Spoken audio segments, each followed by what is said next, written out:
Today, the first session we have is actually the conversation with our brother Paul about different aspects of your life. Brother Paul, first of all, welcome to Texas. Is this your first time in Texas? It is. Assalamu alaikum. It's great to be here. And have you ever been to America before? Yes. Like Sheikh Yeah. Yasser? No, I've been a number of times, mainly to Chicago, which is I'm sorry, it's my favorite American city. I'm sorry. I Anyway, think moving on quickly. I like California. No, it's my first visit to Texas, though. But it's great to visit the former colonies of Great Britain, and it's good to see. It's good to see you're doing quite well. So congratulations, and I will report back to headquarters to the King of England that you're doing okay. Inshallah. Sorry. that was not planned. No. Okay. It will be interesting, very interesting. So after Chicago, which is your favorite city, what's your next favorite city in America? We want you to say Dallas, don't you? Yeah. I haven't been here long enough. San Francisco is nice, very nice. Awesome. Berkeley, which is not San Francisco but close by, is very nice. I like university cities, or yeah. Okay. There's so much amazing stuff going on in the States, so yeah. Okay. Oh, that's good. So, Brother Paul, we have seen you on blogging theology, inviting different scholars, but very few of us actually know about your story. How did you convert or revert back to Islam? And when did it happen? And last night you were saying something interesting, which actually sparked in my mind, that you said, if I'm not mistaken, that you were evangelical fundamentalist. Oh, And yes. from that, what happened that you ended up here, not only Muslim, but influencing other Muslims to become better Muslim? Well, Then tell. See, the reason I don't talk about my story very much, because frankly, it's not interesting. It's actually very boring. So I'm not keen to inflict this on you, particularly on a morning like this. So it's not very interesting. So I'll give you the extremely brief version. Yeah, there are kind of two conversions in my life. One, when I became a born-again fundamentalist evangelical Christian in my early 20s. Now that is a conversion, because I didn't even believe in God before that. It was so I moved from an entirely secular worldview with all the attendant moral attitudes to one where I had quite a strict moral code, a definite belief in God's existence. And obviously, I believed Jesus was God and the Bible was the infallible word of God and so on. So most of the beliefs I had then, I still have now. It's not like I've rejected Christianity in total, because a lot of Christianity is true. And I often think of it like an iceberg. You know, we see the differences above the sea level. You know, oh, that's the bit we don't agree with, which we don't as Muslims. But a lot of it we do. I mean, Muslims and Christians both believe in the Day of Judgment. They believe that Jesus was a Messiah sent by God. We believe in the Old Testament prophets. We believe in angels and demons, and we believe God created the universe, and so on and so on and so on. There's an awful lot we have in common, actually, compared to any other religion, really. If you think of Hinduism or Shintoism or whatever, you know, they don't believe a lot of that stuff. Yeah, I was very attracted to Christianity by the very loving fellowship, the Christians I knew. I wanted a spiritual path, and I didn't know anything about Islam, of course. And so I embraced Christianity in that particular form. And I started reading the Bible pretty much straight away, as you do as an evangelical. And that's when the problems started.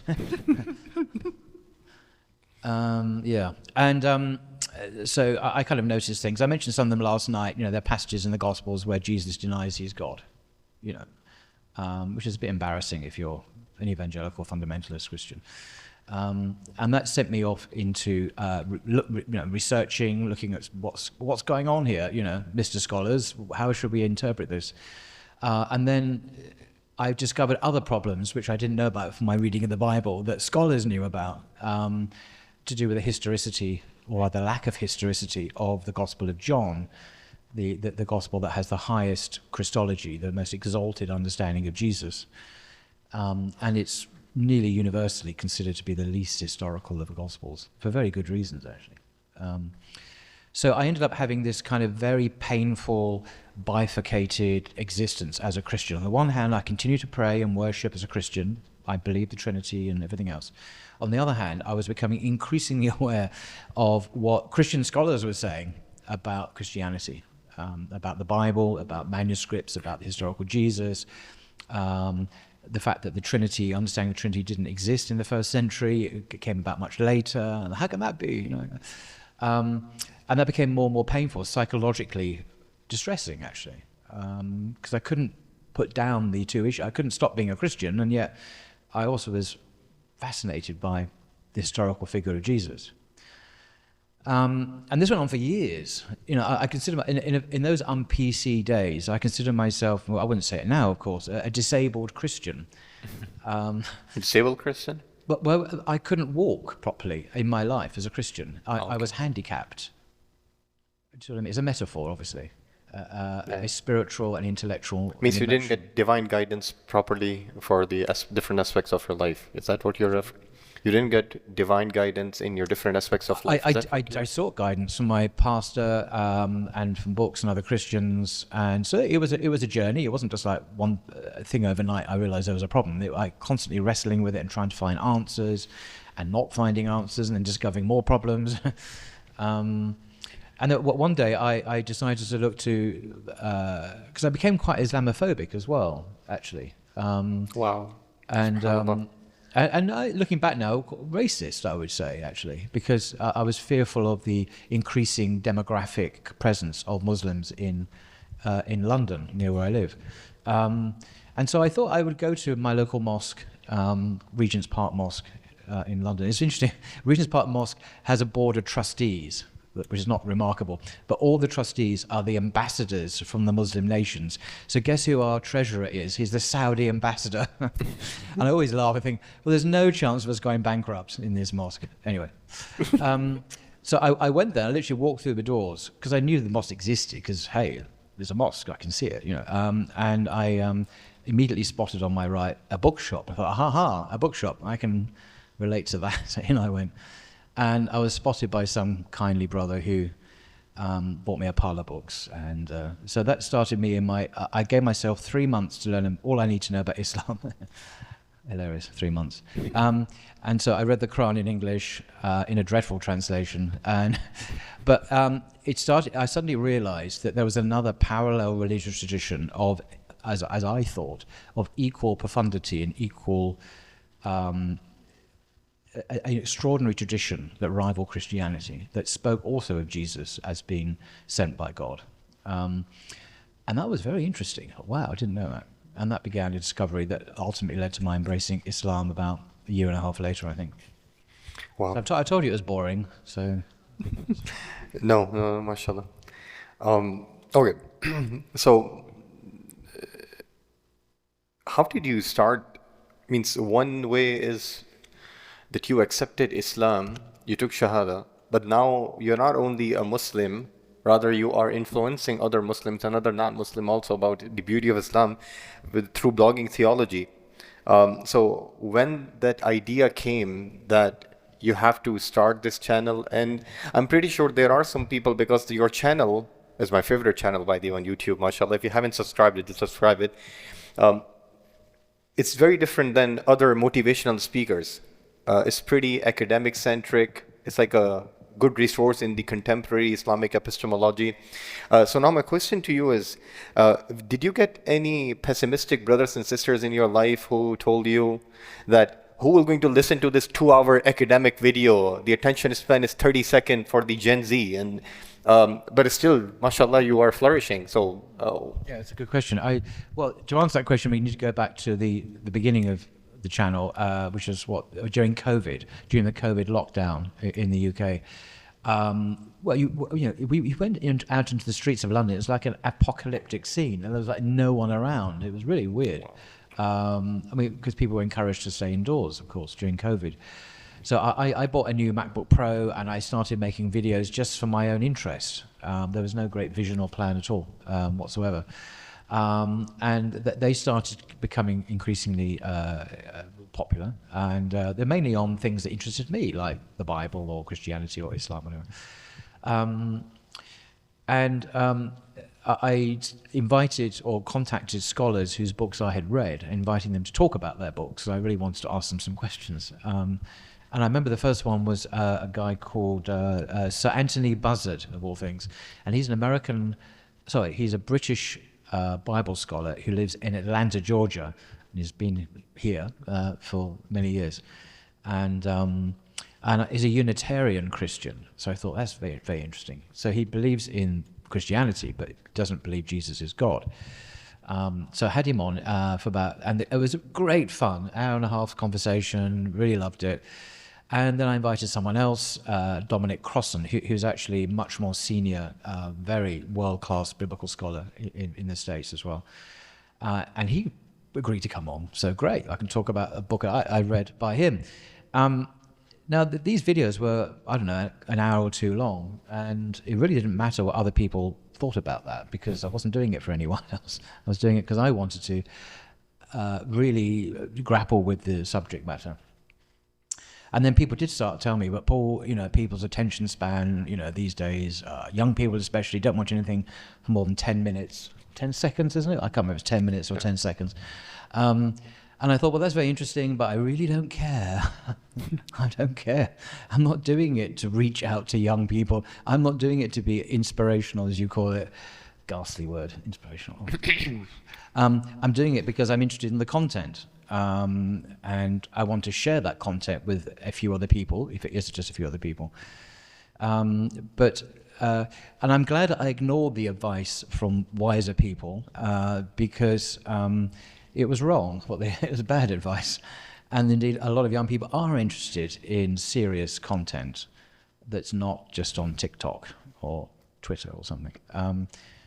I remember I did a video with Professor Tubki from Brandeis University on Islam and LGBT, that thing. And it was, I forget how much, I think it was 2 hours long. Yeah, I think it was 4 hours. 4 hours long, sorry. 4 hours long, okay. This is breaking all the rules. You don't make 4-hour videos with academic videos with professors and expect anyone to watch it on YouTube. Anyway, I think it's had about 250,000 hits so far. And it became, not anything to do with me, but with the professor, an absolute gold standard on this thorough, interesting, balanced academic understanding of what on earth this LGBT thing is and where did it come from and how are we to understand that as Muslims. And I thought, great. So that's what we do, alhamdulillah. And I see myself very often as part of the audience. I'm there to listen and learn and benefit from the guests rather than in any way as their equal. I think with the exceptions like Imam Tom, for example, who I have a huge amount of respect for, I feel, because the ages are so, I feel more I can just chat with him and give my uneducated opinion, because he's very relaxed, which is cool. Yeah. That's cool. That's cool.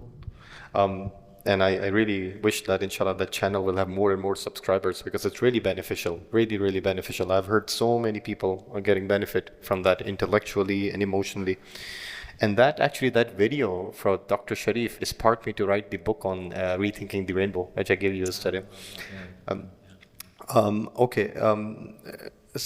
So, Brother Paul, by the way, if you are not able to understand the British humor so far, I'm still learning. Yesterday we were in a restaurant, and I think Ahmed should be here. His colleague, he's from German. He's doing PhD from Berlin. Yeah. So he ate the food. Actually, he drank the water, and he said, it's very drinkable. And I said, what does it mean? He said, I'm praising. It's awesome. This is the humor in German. Yeah, in Germany, if you say something, if you were given something like a meal, and you say it's not terribly disgusting, it actually means that you like it. So in America, I think you say, oh my God, that's awesome, the most amazing thing I've ever had in my life, and oh my God, about something trivial like an ice cream, In Germany, they say the opposite. Well, that wasn't terrible. And no, I'm not joking. This is what they're like in Germany. So you've got to learn the lingo. They're not being rude. They're actually praising it, Whereas England, we're much better than these two countries. We're in the middle. So we don't overpraise and we don't underpraise. We just say, that was good. So you're saying moderate nation. Well, we are the via media. Yeah, we're the middle path. Ummatum wasata, moderate England, nation. England is. Yeah, yeah, yeah. I think that's pretty ethnocentric, right? Absolutely. And your point is? Okay, so that's humour. Okay. Okay. Okay. Coming back to now one, I would say, serious question, and that is your observation of challenges of Muslims in the West. And I know there are plenty, but I would say few of them which are the biggest challenge right now. What would you say? Because you have seen the other aisle, now you have seen the Muslim community. What are the biggest challenges you see, especially for Muslims in the West? Oh, I'm not really qualified to speak about that. All I can say is in what I mentioned this last night, I've discovered in the UK and also in France and Germany and Scandinavia is an extraordinary success story in some ways when it comes to particularly younger Muslims, adherence to the Sunnah, the Prophet, upon him be peace. They're much more committed. This is something I discovered. It's not my opinion. This is well known. Much more committed than their parents, and their parents were more committed than their parents, who were often the first immigrants to, say, the UK. So there's an extraordinary revival of practice and faith amongst Muslims in the West. I don't know about here, though, in the United States. Maybe I'm bracketing that out because I don't know. But in Europe, it's true. And I just thought it was the UK, but it's not. I got a friend of mine, a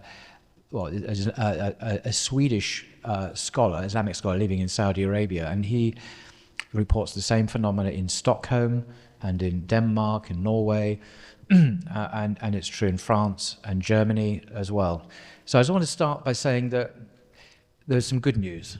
It's not, there are problems, of course, but there's also an amazing success story compared to other religious traditions. Christianity is in free fall in Europe. It really is in terminal decline. It's on its last legs, and I don't like that. I want Christianity to be strong, if only as a bulwark against secularism and this kind of militant secular liberalism that is tempting to change our faith. So there is some good news. Another bit of good news, which I really want to stress, is the quality of dawah in, again, talking about my experience of the UK, compared to even in my short time as a Muslim, say over 10, 11, 12 years. I've seen such an increase in sophistication, in education, in knowledge, in maturity, in good adab. I mean, mention someone like Hamza Zortzis of the Sapiens Institute in England. Very nuanced, sophisticated, intellectually switched on brother who knows his stuff Islamically and the Western tradition. This is amazing, and he's not unique, and he's mentoring others like Muhammad Hijab and many others.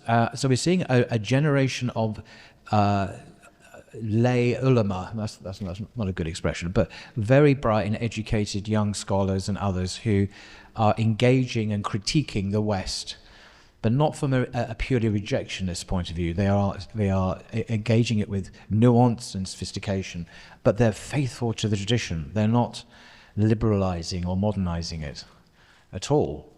So it's very encouraging.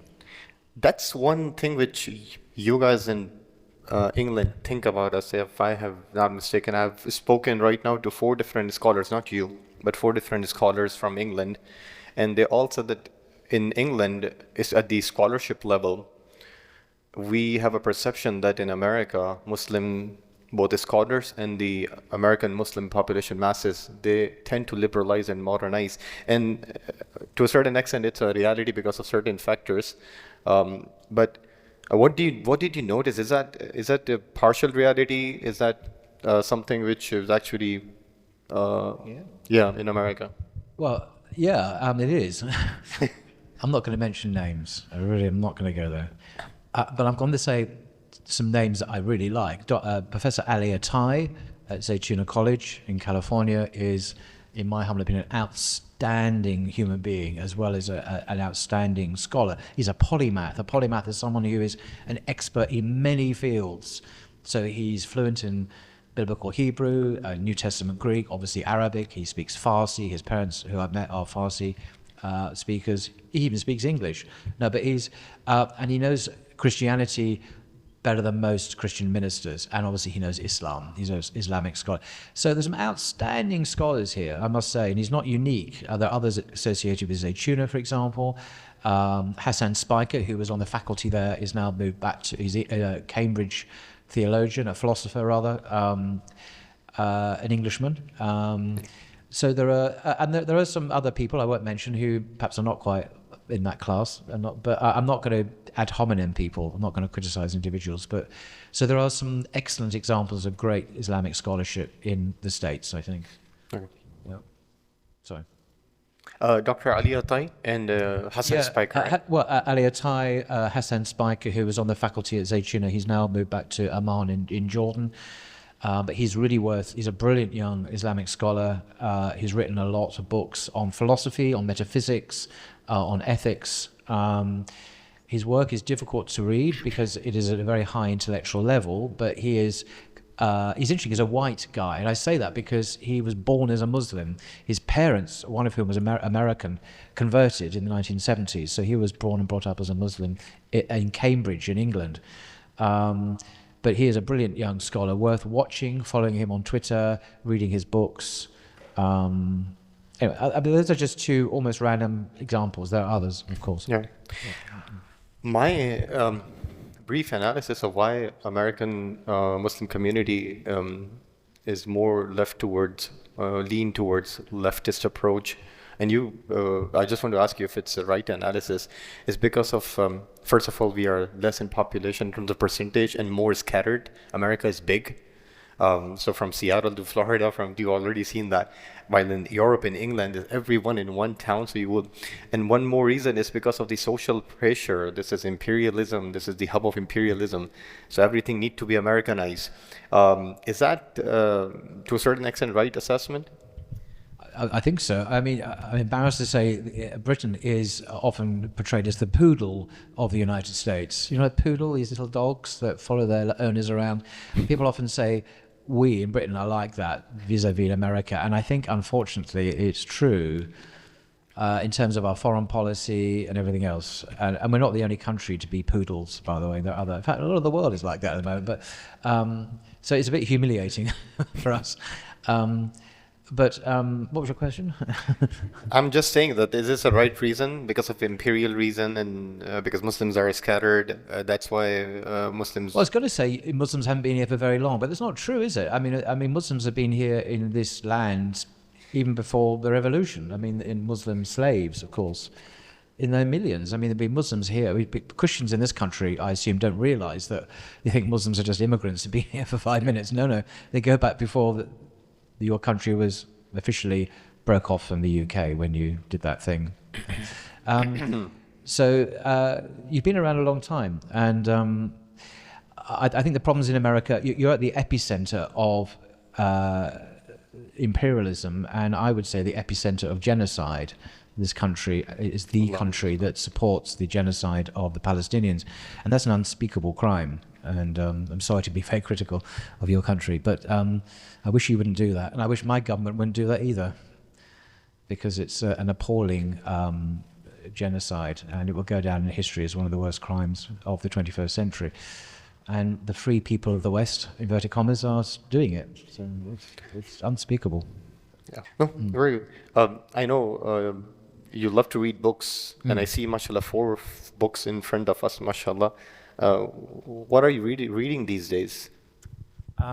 Yeah, I tend to read a lot, and one of the books I'm reading at the moment, which I do recommend, is called The Unintended Reformation: How a Religious Revolution Secularized Society, by Brad Gregory, who is a professor of early modern European history at the University of Notre Dame here in the States. This is an academic work. It's absolutely brilliant. He's a Catholic, but he really, I think, pinpoints some. He's looking into the deep history of the West and how, particularly at the Reformation in the 16th century, in the 1520s, 1530s, how with people like Martin Luther and John Calvin and Zwingli and others, how their protest against the Catholic Church, that's where we get the word Protestant from, their protest against the Church, had an unintended consequence, which he looks at, of the secularization of Europe. in France and Germany and England especially. And that was exported ultimately to the States as well. And these guys, he says, would be horrified to see the world as it is today, where religion is privatized and secularism rules. So it's a brilliant academic work about how the Reformation basically secularized the West. If you want to understand, you want to go deeper into why we are, in some ways, where we are today, this book is very good. I mean, I haven't finished it, but I'm really, a number of Muslim academics are reading it at the moment. Coincidentally, I noticed on Facebook and Twitter they're saying it's Sheikh Hassan Spiker recommends it highly. He's read it, but I tend to read a handful of books, about 5 or 6 books at the same time. I can't just focus on one. But in the States, I'm just reading this one because I can't do that. Read lots of other books at the same time while I'm here. Oh, mashallah. And since you're reading the books, and nowadays Gen Z are all attached to YouTube and TikTok, like reading the book seems like it's a tradition of the past. What would be your advice to Muslim youth, and especially we have an Amal program. So Amal program is basically an education program to create more activists. Activists should know about their religion also before they are doing activism. Yeah. What would be your advice to Muslim educated youth in this regard? Yeah, that's a really good question. Very important question. I have some very unusual views by today's standards. I think Muslim youth should read books. You might have seen this before. I didn't get this from a museum, by the way. I actually purchased this from a bookshop. So this is a 3D example of a book. No, seriously, you're not going to get this from TikTok or YouTube or whatever. Not even from blogging theology? Not even blogging theology. Although the content then, of course, is excellent. I do recommend that you read books. Now, what books? Because there's some crappy books and there's some good books. I would like Muslim youth, anyone, whatever age or generation, to learn about the genealogy of ideas in the West. By the genealogy, I mean the origin, the genesis of the ideas that we breathe like oxygen, as if they're axiomatic, as if they're self-evident. They're not self-evident. They come about, they are the end product, the consequences of a series of historical and intellectual movements which we can identify and map, like this book does, in very particular ways. And the worldview we have in the West today is not natural, it's not universal, although it thinks it is. It's almost accidental. It came about as a byproduct in some of the series of consequences in Europe, mainly. So I'd like Muslim youth to dig deep into the history of the Western tradition. I'd like to see us read Plato. Plato was an ancient Greek philosopher in the 4th and 5th centuries BC, 2,500 years ago in Athens, in Greece.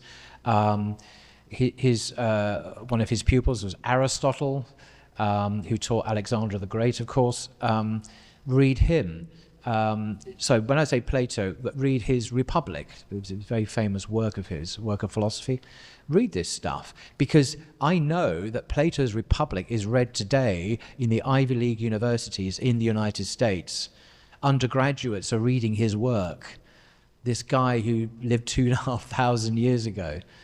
This still forms minds, young minds, that will end up leading this country. And we've got to understand what's influencing them. Plato's always been read in the West by the intelligentsia, by educated people.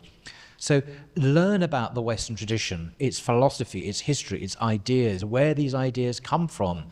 Learn it for yourself, and don't do it through YouTube, do it through books. So Plato's Republic, but he's written lots of books. But anyway, that's probably the most significant work he wrote. Aristotle, he wrote the Nicomachean Ethics, this amazing book on ethics, which is still hugely influential today in the West, read everywhere. Learn this stuff, become acquainted with it, appreciate it, but also critique it from the Islamic point of view. Also Christianity, learn about Christianity. I don't mean from YouTube, from social media. There are some common mistakes that even Muslim scholars routinely make about Christianity, which is embarrassing, really, because they're quite elementary mistakes. Because there's a common idea around the Council of Nicaea in the 4th century. So there's a bunch of bishops that met in what is now Turkey in the 4th century. It's called the Council of Nicaea, called by Constantine, the Roman emperor, to settle the question about who Jesus really was. Was he the same as God, like God, or was he God himself? So they decided that Jesus was God, basically. It's a Nicene Creed. But I keep on hearing this idea that Nicaea was about the Trinity. No, it wasn't. It doesn't mention the Trinity. Nothing to do with the Trinity. It never came up. I also hear that Nicaea was the time when they decided which books would go into the Bible or something, or which Gospels would be chosen. That's simply not true. That's a Da Vinci Code Dan Brown myth. Da Vinci Code is a book that was written several years ago that a work of fiction. He says it was a work of fiction and made up stories. But these ideas have become quite popular. We need to educate ourselves about what Christianity really is, and not make these elementary mistakes, which are often recycled. I could go on about that. So learn about real Christianity from good academic books like The Historical Figure of Jesus by E.P. Saunders, professor at Duke. This is another one of my favorite by Ahmed Pourkila. He's a senior fellow at Cambridge University. He's an English Muslim. Rethinking Islam and the West, a new narrative for the age of crises. He's in his 80s now, but this is a really well-received book amongst Muslim educators and instructors. Very, very good. Again, going deep into the history of the West intellectually. Why we think the way we do now. Where do these ideas of autonomy, individual autonomy come from? Liberalism. You know, there are identifiable people like John Locke, the father of liberalism. He's actually much better known in the US, by the way, than he is in England, where he was from. You know, he invented this idea of tolerance and secularism. It's there in his second treatise of government, which I recommend. His letter on tolerance this influenced the American Declaration of Independence, which quotes him. He's an English philosopher from the 17th century. We as Muslims need to know about these guys, so that we're not passively influenced by the zeitgeist, these ideas. We can critically resist them, analyze them, and from our own Islamic tradition. So the second point is to know our Islamic tradition well. You know, so great teachers like Shaykh here, but we also need to read people like Ibn Taymiyyah, Al-Ghazali, lots. I mean, this is very long.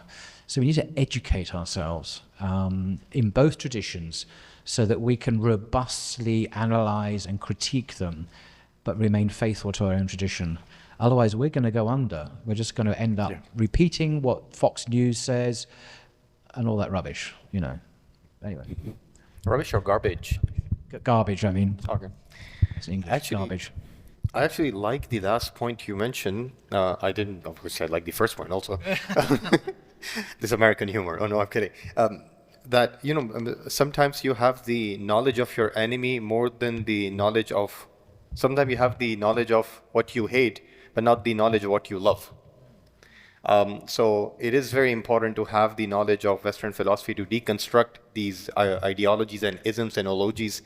But having said that, if you don't have proper knowledge of the text and the rational sciences of Islam and textual sciences of Islam, then eventually you won't have traditional guardrails. So I'd really like 2-point advice. First is to get well versed in the philosophy and the comparative religion, including Christianity, but have the traditional guardrails, because otherwise it's very easy. Because the philosophy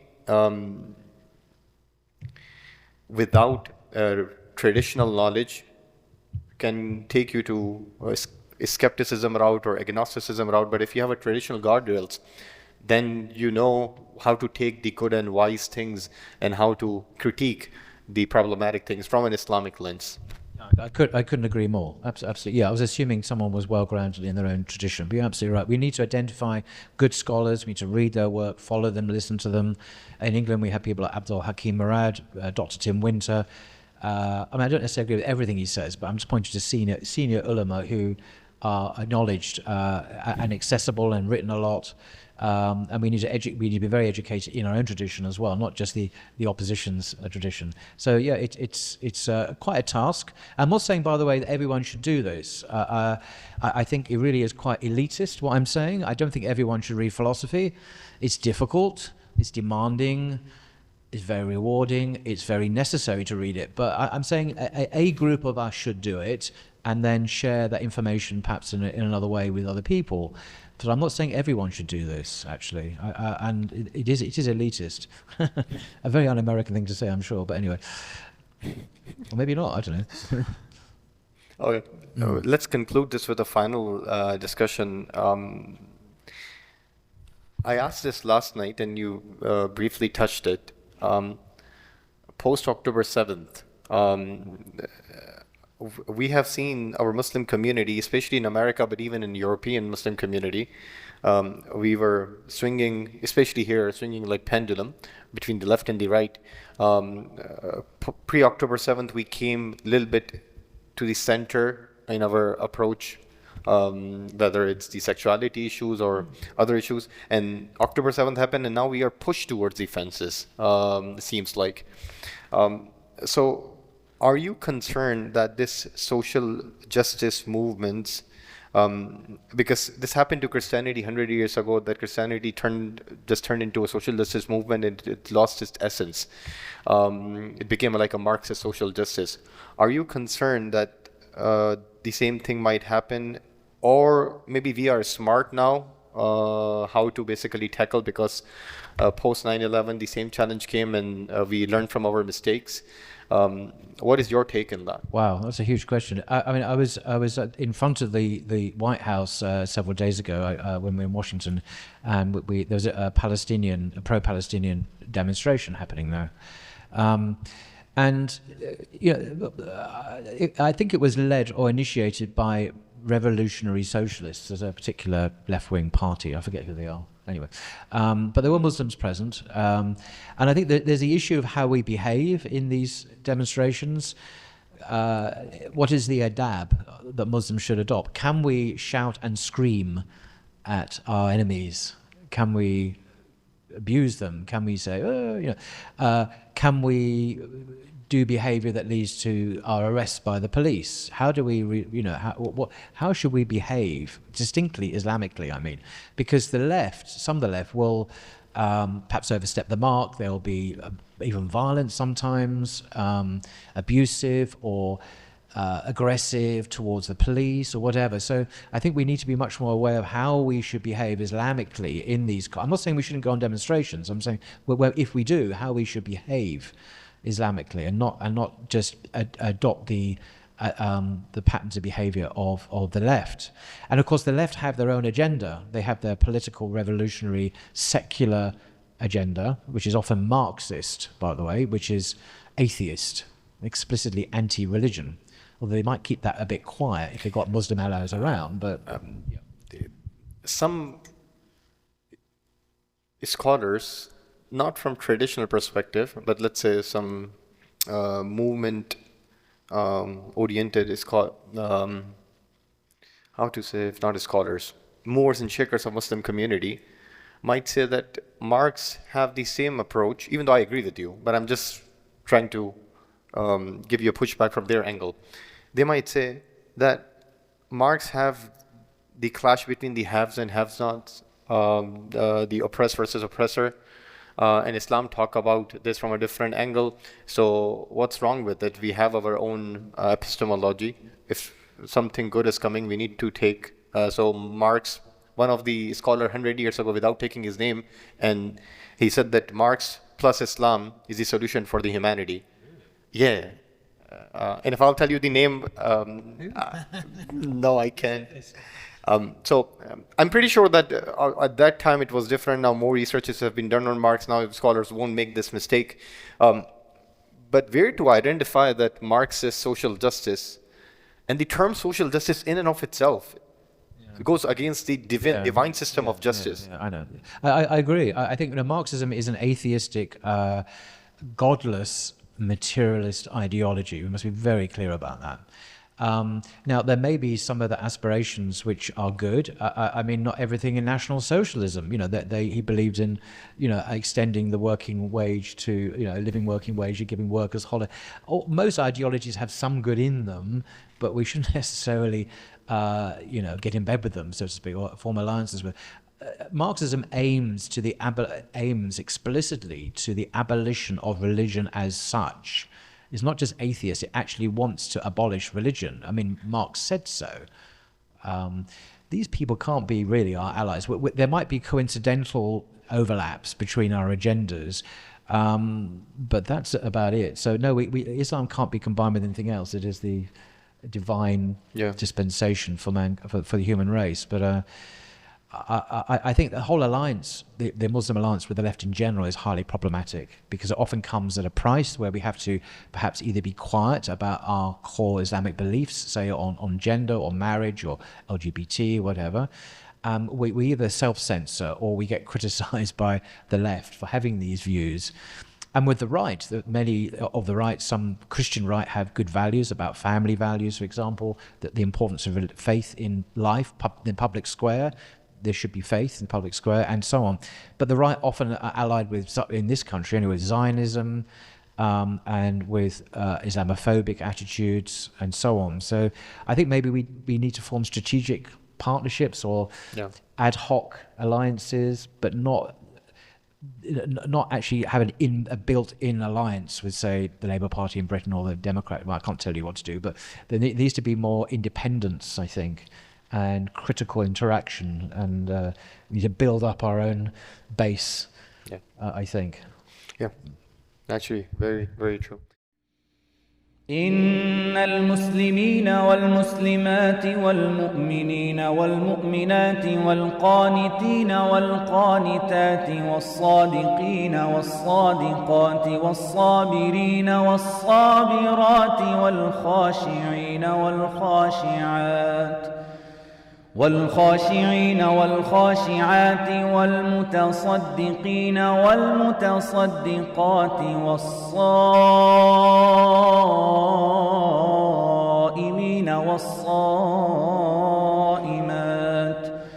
والحافظين فروجهم والحافظات والذاكرين الله كثيرا والذاكرات أعد الله لهم مغفرة وأجرا عظيما.